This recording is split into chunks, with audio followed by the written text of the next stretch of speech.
زارا جمانا جزاك الله خيرا لمن كرم خيرا جزاك الله خيرا لك زارا جمانا يوم تبسيك بو خيرا لمن كرم وسلم وعلى آله وأصحابه وكل من اقتدى بهديه إلى يوم الدين وبعد. قال الله تعالى: يا أيها الذين آمنوا اتقوا الله حق تقاته ولا تموتن إلا وأنتم مسلمون. يا أيها الناس اتقوا ربكم الذي خلقكم من نفس واحدة وخلق منها زوجها وبث منهما رجالا كثيرا ونساء واتقوا الله الذي تساءلون به والأرحام إن الله كان عليكم رقيبا. يا أيها الذين آمنوا اتقوا الله وقولوا قولا سديدا يصلح لكم أعمالكم ويغفر لكم ذنوبكم ومن يطع الله ورسوله فقد فاز فوزا عظيما. مشاهدي الأعزاء، أحييكم بتحية الإسلام ألا وهي السلام عليكم ورحمة الله وبركاته. معكم في سلسلة دروس علمية مرة أخرى في كتاب الفوائد للشيخ الإمام العلامة محيي السنة وقامع البدع شمس الدين محمد بن أبي بكر المعروف بابن قيم الجوزية المتوفى سنة 75 بعد 100. ونحن في هذا اللقاء نتابع درسنا في فصل المبدأ والمعاد وصفات التوحيد التي جمعت في سورة قاف. سبحانك لا علم لنا إلا ما علمتنا إنك أنت العليم الحكيم. نسأل الله التوفيق. أمي الله تنو أمي أبركدا أمي دمينا في أمبايا فدلي أمي سيريا كفوباتو من سيتي كينسرا في فناكرا كريني أمي سيريا كفانكتو محمد صلى الله عليه وسلم أنا سمو وانا جنو وان إسلام يمان بلا جلي فوقتاسي الكيما دوما وتمنى كوان بدو الله سبحانه وتعالى sarangana ke anye ka fo an asira ale Allah subhanahu wa ta'ala nye an gana son saya ka an soro ka so ante silamai o ko fe ayan wuli ni adamadenya to e ka fo ale Allah subhanahu wa ta'ala ya anda ka bo ni kelena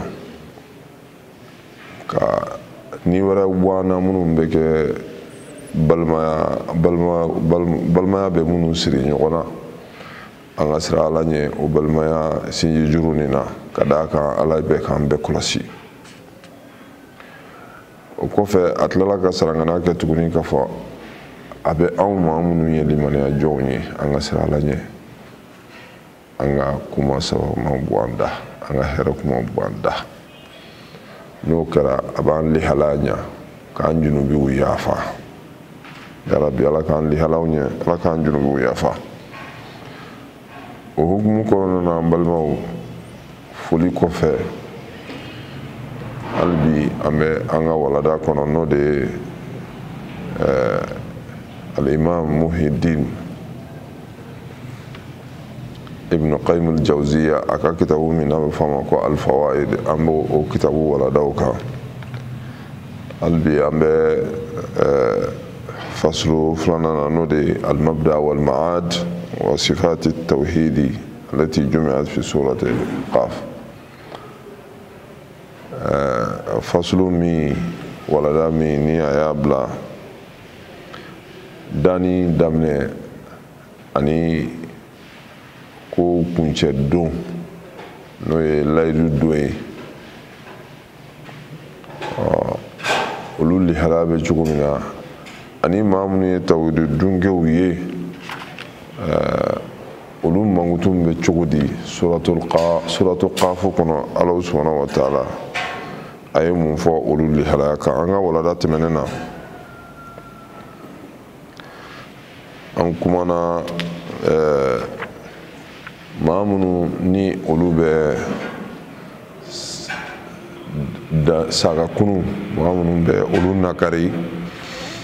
an kumana olu ka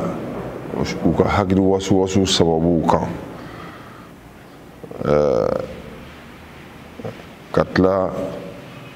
daluyaw minnu bɛ yen nɔ n'o b'a yira k'a fɔ ko siga t'a la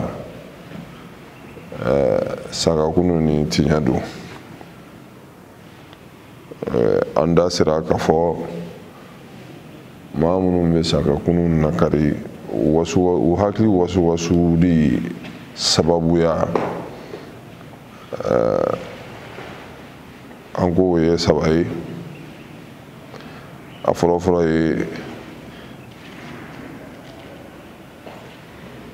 u y'a jate k'a fɔ olu yɛrɛ ma ko minnu ye dantanfɛn ye olu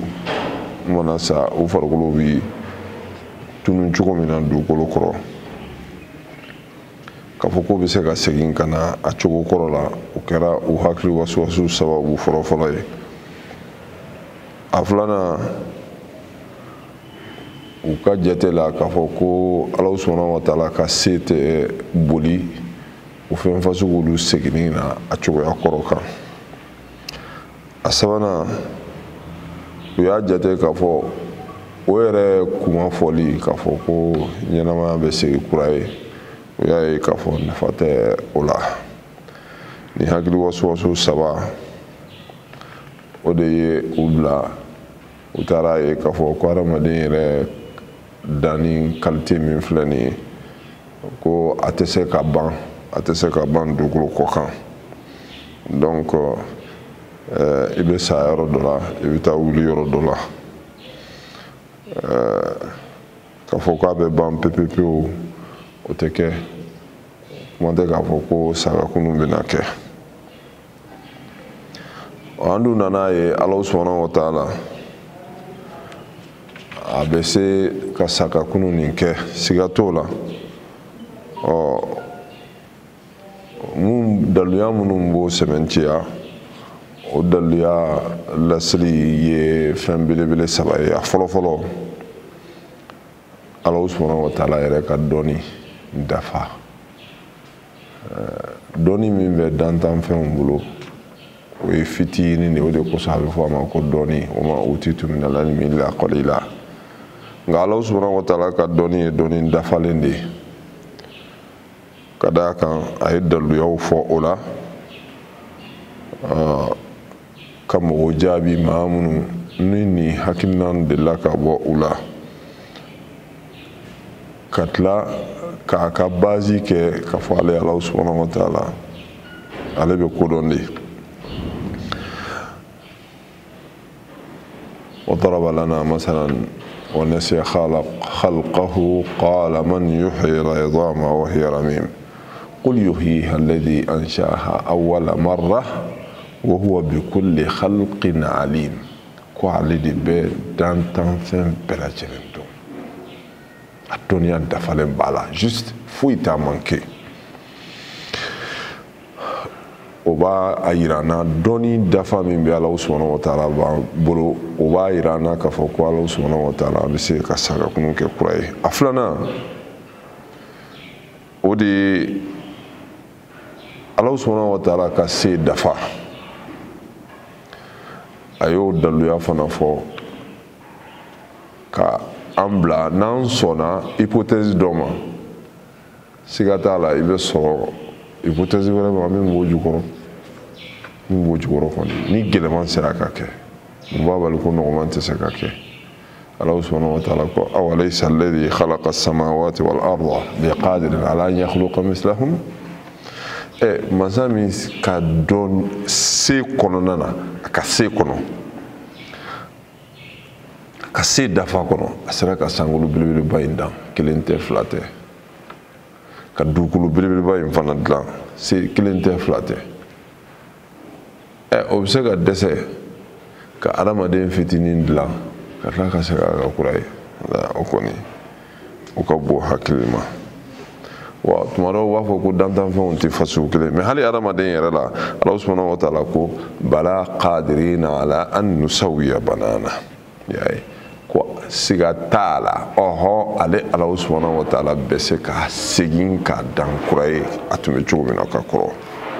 Donc nin lasili filanan ye Alahu subhanahu wa ta'ala ka se dafa o b'a yira an na k'a fɔ k'a bɛ se ka danni kɛ kura ye. A sabanan Alahu subhanahu wa ta'ala ka hikma, a ka hikma dafali, a ka hikma bonyali, n'a bɛ fɔ o ma tubabukan na la sagesse, ka basigi. Ka d'a kan Alahu subhanahu wa ta'ala tɛ tulon mansa, a tɛ foyi kɛ gansan kɔ, a tɛ foyi kɛ gansan. Hali adamaden yɛrɛ danni ma kɛ gansan, dantanfɛnw minnu ni adamadenw yɛrɛ fana bɛ o dantanfɛnw olu kɔnɔ i n'a fɔ sankolo ni dugukolo, ninnu si ma dan gansan, o bɛɛ danna kun dɔ de kosɔn. Donc o kodɔnba min bɛ Alahu subhanahu wa ta'ala la, o sagesse min b'a la, o basigi min b'a la, o t'a permettre abadan k'a fɔ ko sagakunu tɛ se ka kɛ. Allah subhanahu wa ta'ala ko ma khalaqna as-samawati wal arda wa ma baynahuma la'ibin wa ma khalaqna as-samaa wal arda wa ma baynahuma batila ayasabu al-insanu an yutraka suda ya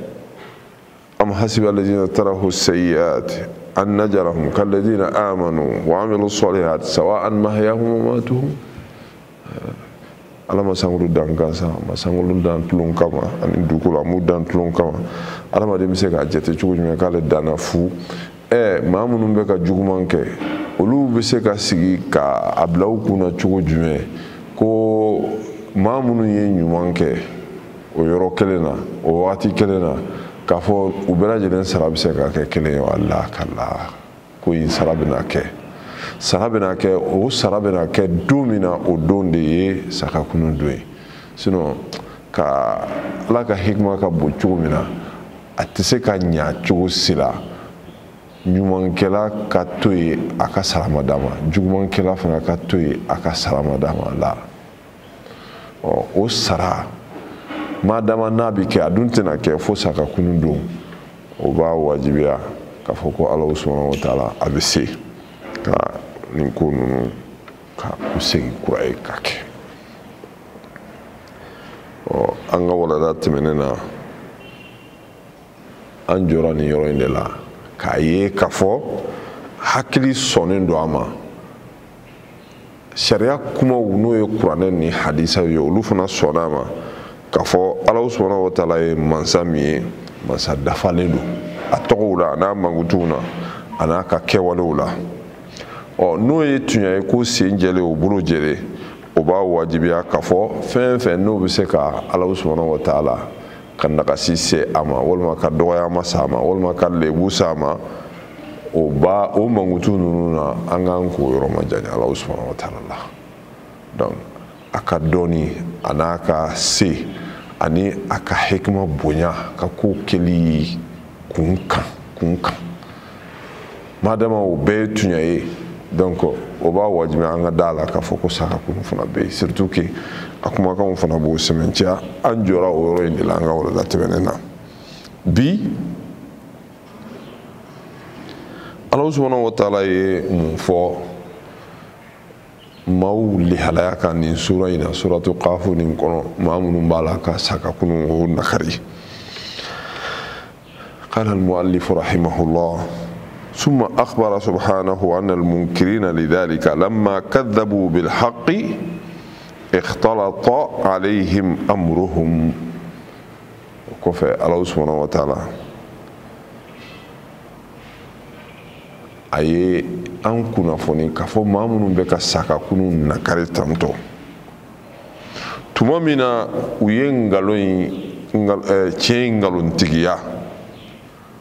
u y'a ngalontigiya dɔwɛrɛ tɛ dɛ, ka d'a kan kow de ɲagamina u bolo, u hakili y'u sɔsɔ. Ko fahum fi amrin marij, o ko ɲagaminen bɛ maa min bolo o t'a taafan n'a bɔfan yɔrɔ dɔn ka bɔ ɲɔgɔn na. O tigilamɔgɔ bɛ ko min kɛ o wagati est-ce que mɔgɔ b'i banba o kan? La, mɔgɔ t'i banba o kan. ثم دعاهم إلى النظر في العالم العلوي. ɔ madama ni o b'u la hakili ko ɲagamina ala ko la u tɛ kun ni ju dɔn a ko la ala subhanahu wa ta'ala a bɛ komi a y'u wele fɛn min bɛ se k'a to u hakili bɛ sigi hakili bɛ basigi sɔrɔ hakili bɛ faamuya sɔrɔ ala subhanahu wa ta'ala y'u wele ko he a ye na yan n'aw bɛ fɛ ka ne ala kɔni dɔn n'aw bɛ fɛ ka ne ala ka kow dɔn aw bɛ fɛ ka ne ka ala in faamuya ko a ye filɛli kɛ dɔrɔn ka taa sankaba la ni aw hakili ye ka taa si dantanfɛnw minnu bɛ sanfɛ a ye aw k'olu lajɛ bɛni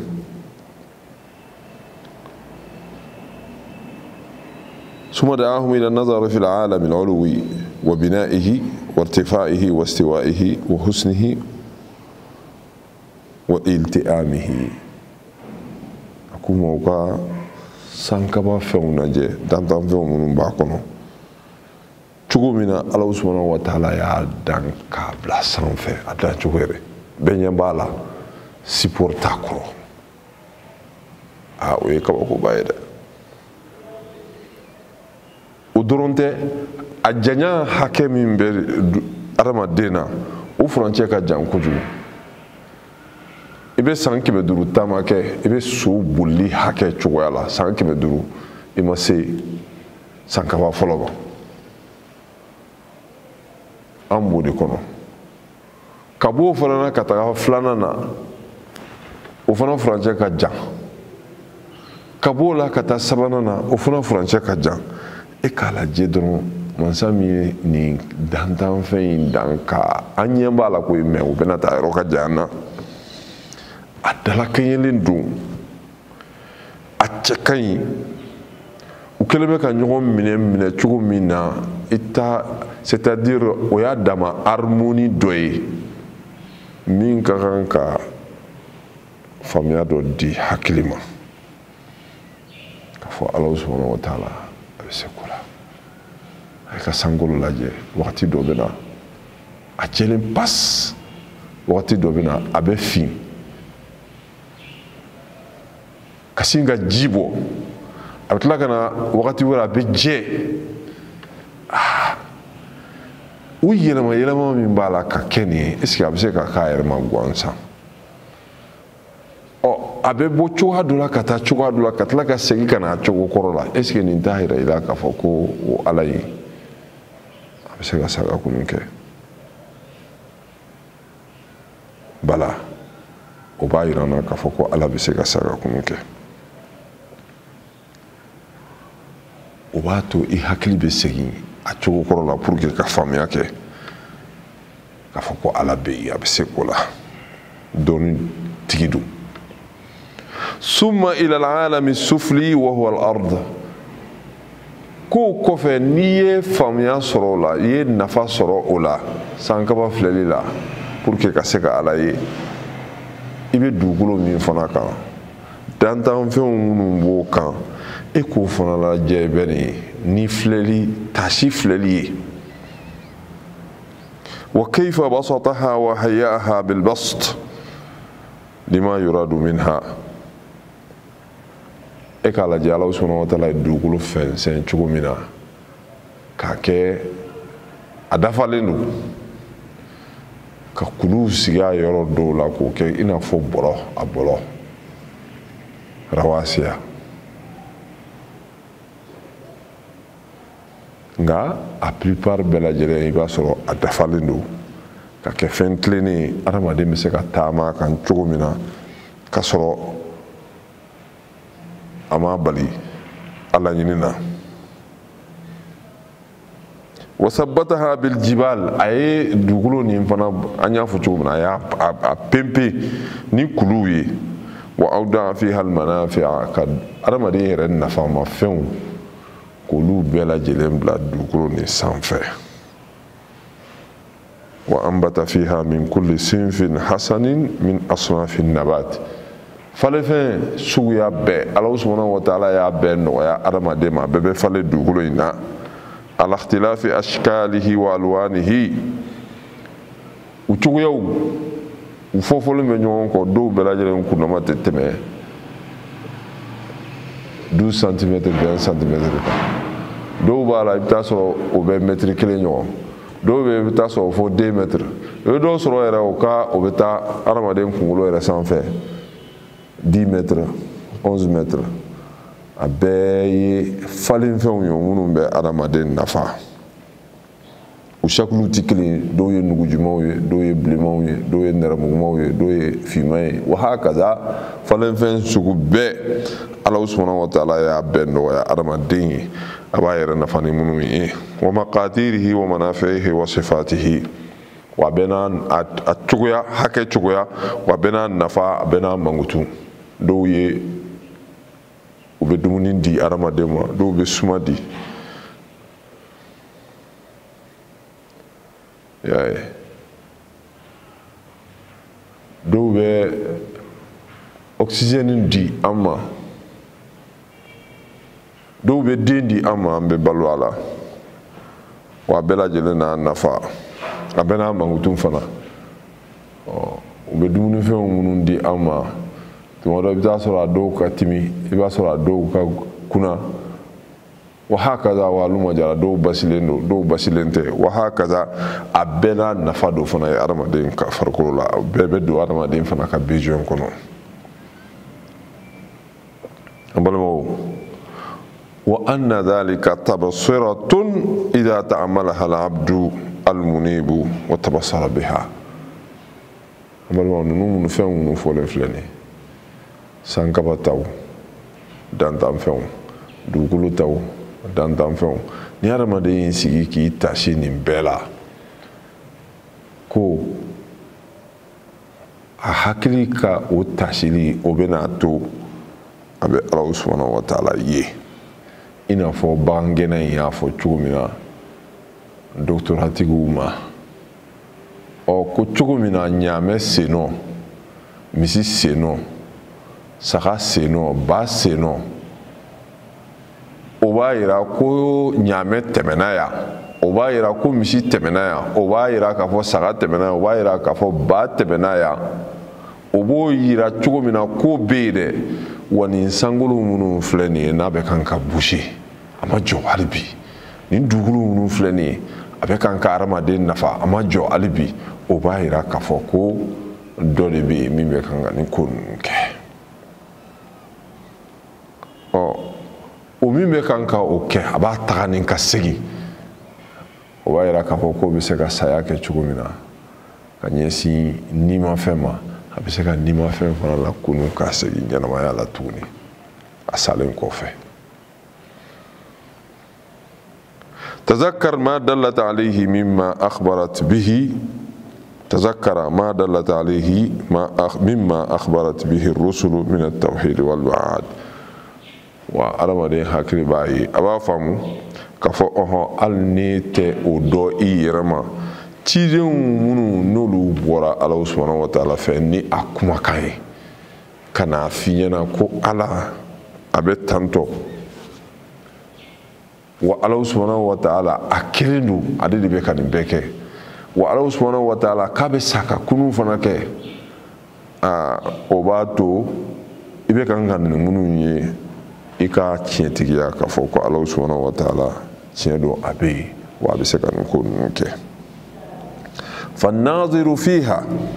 maa min bɛ filɛli tasi filɛli kɛ nin fɛn ninnu na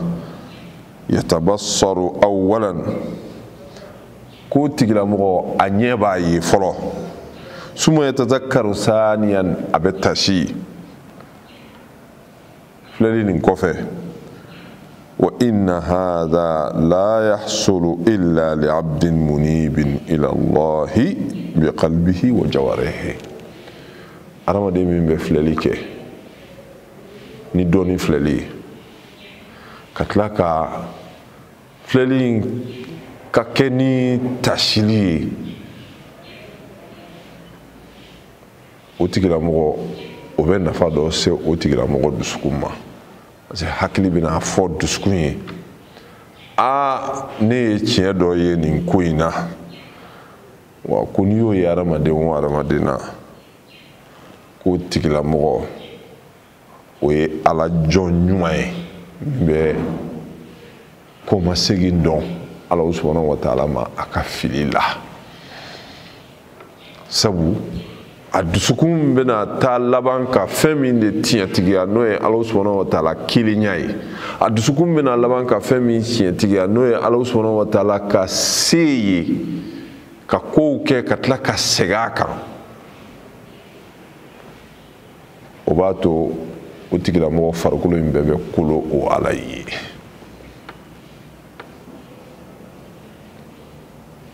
n'a y'a sɔrɔ a bɛ fili sira fɛ a b'i kɔma segin ala subhanahu wa ta'ala la ma a b'a yafa ɲini ka sɔrɔ ka a jɛma kow yɔrɔ ɲini k'o kɛ ثم دعاهم إلى التفكر في مادة أرزاقهم وأقواتهم وملابسهم ومراكبهم وجناتهم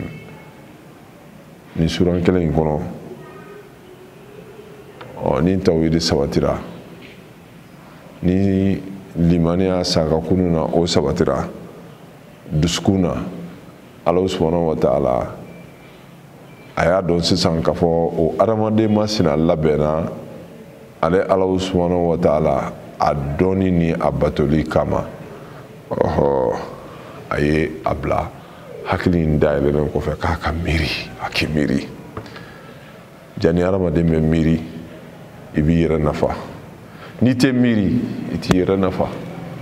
aw m'a ye hali anw ka kuma dɔnnaw b'a fɔ an ka laadala kow kɔnɔna na n'a lihalayaw nana n'a circonstances nana karisa ye maa ɲuman ye sa n'a dɔn ko karisa bɛ miiri karisa ye maalankolon ye dɛ parce que a tɛ miiribali tasibali yɛrɛ de don miiribali tasibali yɛrɛ de don o kɔrɔ ye ko tigilamɔgɔ a labɛnnen tɛ ka ko ɲumanw kɛ maa min labɛnnen don ka ko ɲuman kɛ n'a bɛ miiri a bɛ tasi ko Ala subhanahu wa ta'ala a y'olu tigilamɔgɔw de wele k'u tasi ka taa u garijɛgɛ a bɛ bɔ matériel min na Ala subhanahu wa ta'ala b'u garijɛgɛ bɔ matériel min na ka sɔrɔ u ɲɛ tɛ Ala yɛrɛ la u b'u balo sɔrɔ fɛn minnu na dɛ Ala subhanahu wa ta'ala y'u miiri k'u tasi o la ani u ka donfiniw ani u ka yɛlɛnkanfɛnw u k'u tasi ninnu bɛɛ la ani Ala subhanahu wa ta'ala bɛ kɛlen bɛ k'u sigiyɔrɔ bɛɛ sigiyɔrɔ cɛɲumanbaw minnu ma n'o ye jardinbaw ye n'o ye so ɲumanbaw ye u k'u filɛli kɛ ninnu bɛɛ lajɛlen na ka tasi ninnu si tun tɛ yen u nana a bɛ se ka tunun tuguni a bɛ tila ka segin tuguni nin bɛɛ lajɛlen bɛ kodɔn dɔ di adamaden ma n'i miirila kɔni o de la Ala subhanahu wa ta'ala y'a ɲini u fɛ k'u ka miiri وهو الماء الذي أنزله من السماء وبارك فيها nin bɛɛ lajɛlen sirilen bɛ fɛn kelen pe la Ala subhanahu wa ta'ala bɛ ji min jigi ka bɔ sanfɛ kɔni ala cɛ dɔrɔn adamaden balo bɛ sɔrɔ fɛn fɛn na adamaden b'a ka donfiniw sɔrɔ fɛn fɛn na adamaden b'a sigiyɔrɔ nafa tɔnɔ bɔ jardinw ani sow adamaden bɛ nin bɛɛ nafa sɔrɔ ka bɔ fɛn kelen pe min na dɛ o ye ji de ye ji Ala subhanahu wa ta'ala b'o ji in de jigin ka bɔ sanfɛ sinon ji in dilannen tɛ dugukolo la yan i y'a ye wa anzala mina sama ma'an ko ale Ala subhanahu wa ta'ala de bɛ ji jigin ka bɔ sanfɛ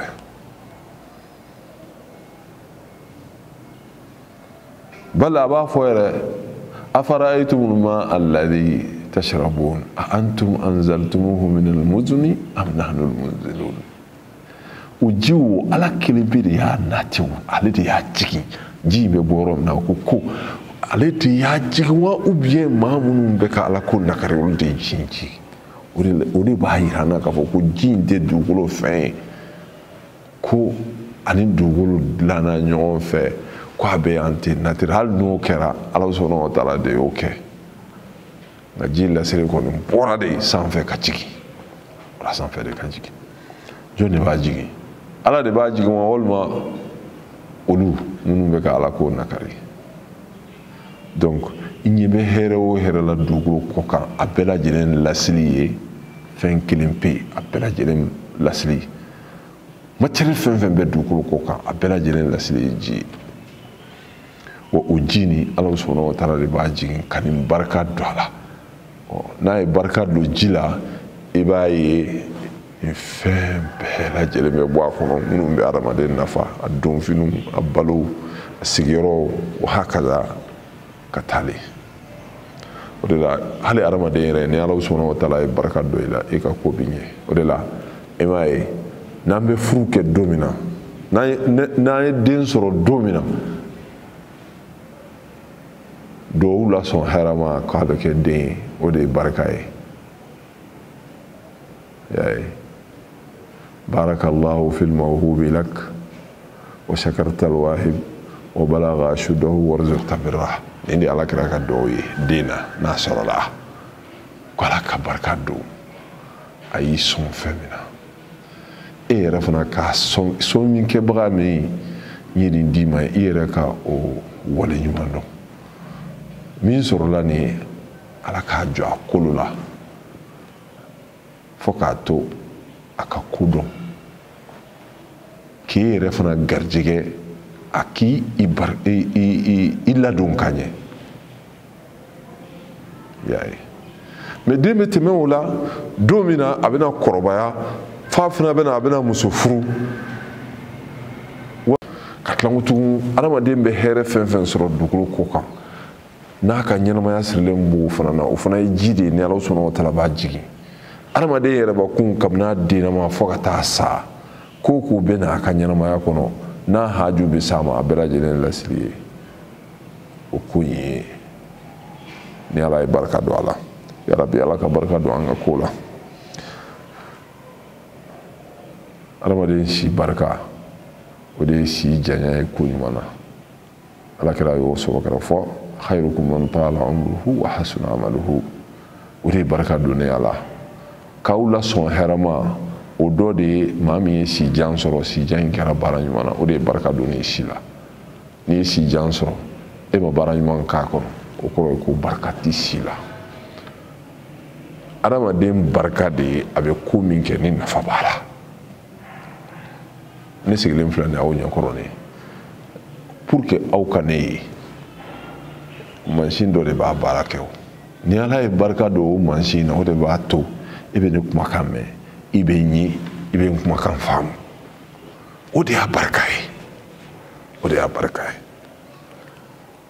donc Ala subhanahu wa taala a y'o minnu kɛ adamaden ye nin bɛɛ lajɛlen nin bɛ taasi kun bɔ hatta wa huwa al-ma'u allazi anzalahu min as-sama'i wa baraka fihi hatta ambata bihi jannatin mukhtalifa fala subhanahu wa ta'ala arjinahu jardin a ye olu falen ni falen fɛnw ye mukhtalifat as-simar jannatin mukhtalifat as-simar wal fawakih jardin bɛ falen i b'a ye jiridenw b'a la minnu ti qualité kelenw ye voilà u diyaw ti kelen ye u couleurs ti kelen ye mukhtalifat as-simar wal fawakih y'a ye a jiridenw tɛ kelen ye a sɔrɔfɛnw tɛ kelen ye ma bayna abyadin wa aswadin wa ahmarin wa asfarin wa huluwin wa hamidin dɔ ye jɛman ye dɔ ye finman ye dɔ ye bilenman ye dɔ ye nɛrɛmuguman ye dɔ yɛrɛ ka di dɔ ka kunna wa bayna dhalika ma ikhtilaf wa bayyana dhalika ma ikhtilafi manabi'iha wa tanawwi ajnasiha wa olu ni ɲɔgɔn cɛ i b'a ye dɔw bɛ yen nɔ olu bɛ cɛmancɛ la o tuma na ka bɛn ni Ala subhanahu wa taala yɛrɛ ka hikima ye ka bɛn ni a ka danni cogoya ye o dugukolo olu cogo la wa anbata bihi al-hububa ko Ala subhanahu wa taala ye fɛnkisɛw fana falen a ye fɛnkisɛw falen kullaha fɛnkisɛ fasugu bɛɛ ala tanawu'iha u qualitéw suguyaw tɛ kelen ye ɲɔkisɛ bɛ yen finikisɛ bɛ yen malokisɛ bɛ yen wa hakaza واختلاف منافعها ونفو فناتي كليني وصفاتها واشكالها ومقاديرها وموضوع فناتي كليني وغليو فناتي كليني يعني ويفن كسوي كتخالي اكلتي كاتشا ونفو تي كليني ما من مغوبه سانيولا اني مغوبه بمبرينا كلينته مغوبه مالو كسلا اني مغوبه فيني كسلا كلينته وهكذا كتلا ولون بدون يسمون كسودي دي وحلو مجرى ثم افرد النخله ثم افرد النخله كوكو في الله سبحانه وتعالى دان نسي تمرو فنما وفنا يفعلن فين دوي ayali kelimpe fo adamana falen fen to folen kofe lima fihi min mawdi'i al-ibrati wad-dalala aw wad-dilala kadaka tamaro tashi belebele min be alela ani koro belebele munun ba alela alati la takhfa ala al-muta'ammil min teddugo mala ma min be tashi tamaro la kusobe Allah subhanahu wa ta'ala ko aledima ni sura in kono fa ahya bihi al-arda ba'da mawtiha thumma qala kadhalika al-khuruj kunun be Allah subhanahu wa ta'ala ay jinge ka dukulu nyanamaya asalen ko fe klema banen ko fe ka falen fɛnw fala la suguya bɛɛ fɛnkisɛw ni jiriw kana se hatta tamaro yɛrɛ ma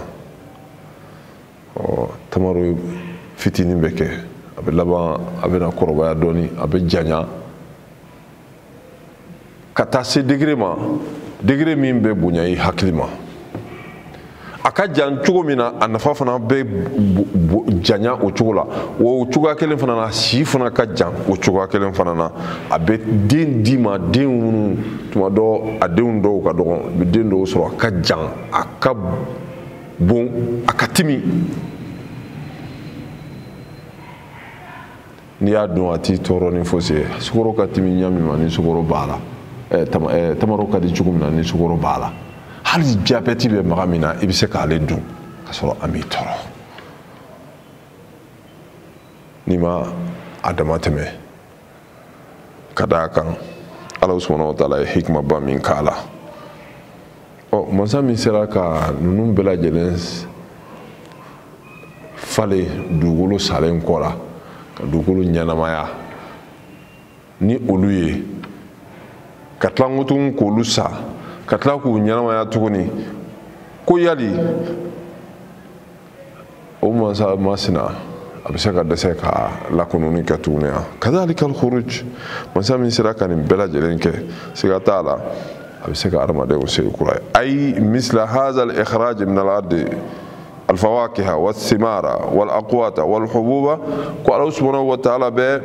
بدوغلو فلنفيونا بوچوغمنا وسالين كوفي فين كيسولا اني جيريدونا اني بالولا بالو ما فيونا خروجكم من الأرض بعد ما غبتم فيها وچوغا كلم فنانا أو فنا سالي كتلك أو كنو كراي Allah subhanahu wa ta'ala a bɛ se ka nin fana kɛ donc nin b'a yira na k'a fɔ n'an sɔnna k'a fɔ sumankisɛw salen kɔfɛ jiriw salen kɔfɛ Allah subhanahu wa ta'ala selen kɔ ka se ka olu kunu dugukolo la u salen kɔfɛ k'u ɲɛnamaya n'an sɔnn'o ma o ye adama hypothèse dɔ ye an ka kan ka sɔrɔ o hakili kelen min b'an na dɛ n'o sɔnna o ma o hakili kelen fana ka kan ka sɔn k'a fɔ anw hadamadenw yɛrɛ an bɛ se ka sa ka tila ka kunu ni nin y'anw hadamadenw balo ye o bɛ sa ka tila ka kunu munna anw yɛrɛbakun fana tɛ se ka sa ka tila ka kunu ni hakili b'an na an kan ka o ye an bɛ Ala subhanahu wa ta'ala deli Ala ka hakili ɲuman di an ma Ala k'an balo silamɛya kan Ala k'an fato limaniya kan سبحانك اللهم وبحمدك أشهد أن لا إله إلا أنت أستغفرك وأتوب إليك وآخر دعوانا أن الحمد لله رب العالمين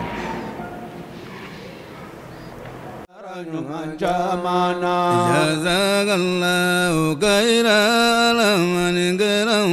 kaira jazakallahu khairan